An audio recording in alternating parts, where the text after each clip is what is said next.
Welcome back to the show, and joining us again this week is Sam Duran from OK Hoops to talk a little basketball, as we had some great tournament action played this past weekend. And Sam, you and I were out at the Putnam City Invitational, and Midwest City got to the championship game as we expected, but played Lawton Eisenhower. Talk about your thoughts on the tournament. Well, I think one thing we saw in the tournament that Midwest City is vulnerable when they play a team that can handle the pressure. But there's not many in the state, as you saw in their two wins over the Lawton schools, both blowout victories, where they could really do no wrong in some ways. They have such a great group of guards that are disciplined. They always play in control. They're going to bother you on defense, force turnovers, get easy buckets. And on offense, they can all shoot. You got to count for them. They're looking really impressive. And right now, you'd have to say they're the odds-on favorite to win it all in 6A. You talk about the semifinals. They played Putnam City West. That game had to go to overtime. And I think, again, as you're talking here, it's all about matchups, and PC West was able to match up with them better. You look at that, they actually had ball handlers, and oddly enough, with some of the youth, I know Mega Harris handled the ball well, but freshman Marquise Johnson was able to handle it, Tyson Jolly, Kamari Carter, even kind of the big guy, LaTron Jolly, was there to help break the press. And you saw that they were able to actually play a half-court game against Midwest City some, and they were able to take them to overtime and really had a great chance to win it. But Midwest City showed kind of a little bit that kind of championship, like that feel you need, that little bounce. I mean, you saw that Copperfield got blocked, but he regathered it and put it back in for the game-winning bucket. Talk about, of course, the action that went on in the semifinals and PC West. They turn around, they lose in the third-place game, but there's a team that's 3-7 on the season right now, and as I look at them, I think they're a pretty good ball club. I would be hesitant based on the way they played this weekend and blow-up victory against North. I know they had the letdown against Putnam City, but the way they pushed Midwest City, I think they're a potential top 10 team. And you got to count them the state, a contender for the state to make it a state. And out of the West side, you look at Tyson Jolly take a big step this weekend. The sophomore, always real athletic, always real aggressive, but showed more offensive skill set. I think he could become one of the best players in the state down the road. All right. The team that we thought would be in the finals, number 3 ranked Putnam City, did not make it, of course, as they were knocked off by Lawton Eisenhower. But Ronnie Boyce had a great tournament. I thought David Bush maybe didn't live up to his potential. David Bush just kind of never really got it going offensively. I know he played hard. I mean, he always plays great injury, but offensively, it really came down to Ronnie Boyce, who I think had a 30-point game against Ike, and I think was close to 20 or more against Putnam City West. Boyce is one of the great scorers in the state right now, great shooter, can score better off the bounce this year. With Putnam City, you saw Rich Smart-Smith step up against PC West. They need more of that. They need more of the Rich Smart-Smiths, the Dexter Deans, the Orlando Goldsmiths to play harder. When they play hard as a 5, I think they can contend with the big boys. They can challenge Midwest City. They can beat Edmond Memorial. They're another team you got to look at as a potential state championship team. All right. Let's switch up tournaments now. Let's talk about the Anadarko tournament, the Mid-First Bank Classic that was played.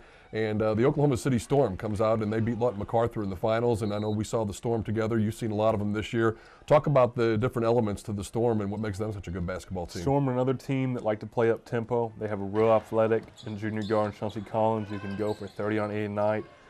He's one of the most athletic players. He's long. He's a good shooter. Hard to keep out of the lane. You just look at overall, they have a bunch of great shooters, and sophomore Wyatt Dressler and sophomore Cole Talbert, another shooter. They're a good team.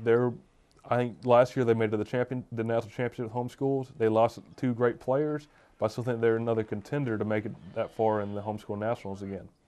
And Sam, we also had a chance to catch up with the head coach for the Oklahoma City Storm, Kurt Talbot. He told us a little bit more about his ball club. Probably 3 different teams. Anadarko was pressure man defense. Noble was a little more zone defense, not quite the pressure.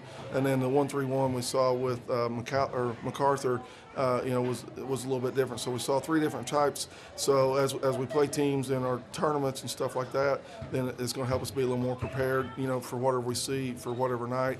And sometimes you don't have a lot of time to prepare. So things like this really help. So plenty of great tournament action this past weekend, Sam. Of the teams that you saw this weekend, any others that really stepped up and made some noise this weekend? Well, I think you got to go back to the PCI and look at what Lawton Eisenhower did. I know they had the disappointing letdown against Midwest City, but their first 2 games, they kind of had upsets in both, taking down Union, getting revenge for losing to them in the state quarterfinals last year, and then they upset Putnam City by jumping on top. A big player in both those games was Keyshawn Perkins. The athletic junior guard is probably one of the breakout players of the year after being a role player. He stepped up and started to roll. He's being more of a playmaker, primary ball handler.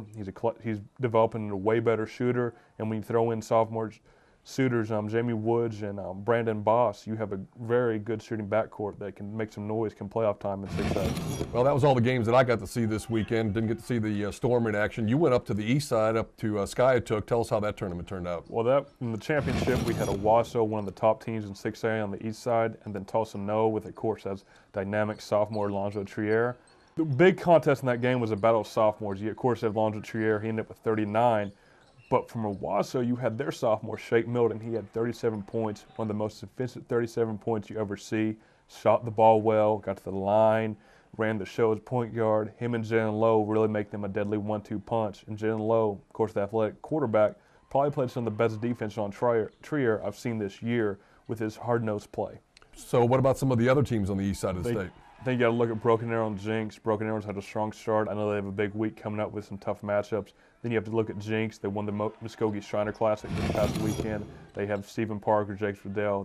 They're probably them, Owasso, then of course Bartlesville, probably the top 4 on the east side right now. All right, Sam, certainly do appreciate it. Thank you so much. Remember, everybody, to go to OKHoops.com to find out the different rankings. Also see some of the videos on some of the top players if you haven't seen them in person already. OKHoops.com. And once again, thanks to Sam Durant. We'll take a timeout and come back with more of the show. Stay with us, everybody.